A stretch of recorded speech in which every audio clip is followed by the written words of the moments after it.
I've had some theists inform me in defense of their position that religion and science don't have the polarizing oil and water relationship that I seem to think they do, and that many religious people and even organizations have contributed to science and education throughout history. I stand firmly rooted in my position that the gap between religion and science grows steadily with every discovery that offers the comprehension of a more natural and realistic cause for a condition previously believed to be the sole work of some intangible, invisible, inaudible God.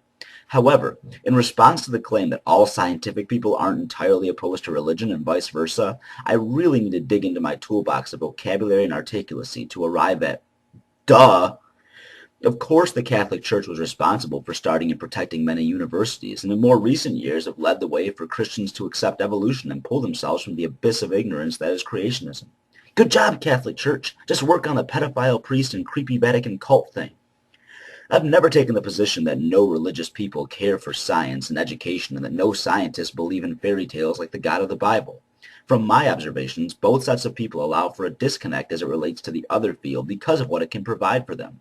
Most religious people love science when they're sick. Sure, they pray for their God to heal them, then they go to a real physician who spent years studying modern medicine to diagnose them and prescribe them medication that's been developed by scientists. They also love science when it comes time to check their emails, switch on their iPods, make phone calls, watch TV, drive their cars, heat and cool their homes, cook hot meals, check the weather, swipe credit and debit cards, or turn on a lamp. So I'm under no impression that religious people don't appreciate and promote science, especially the ones who just can't wait for the next iPhone to come out.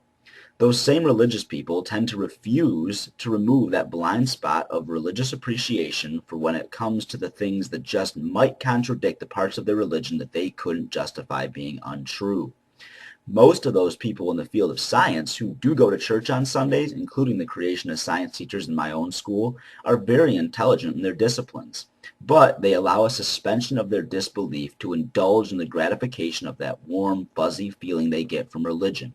Even if it's just for an hour a week, they'll gladly switch off the analytical, critical thinking part of their beautiful brains and check into the delusion hotel.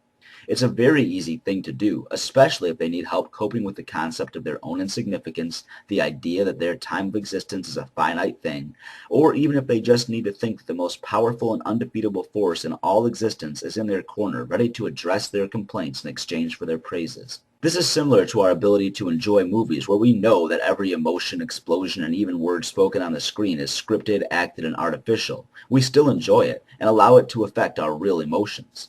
So yes, conceptually, plenty of people rationalize the coexistence of science and religion within their brains. In fact, the vast majority of people do just that because it's easy to enjoy the best of both worlds without the burdens of either. There are even the rare cases of one side of the spectrum openly and actively promoting the other side because they enjoy the harmony that the combined concept has to offer.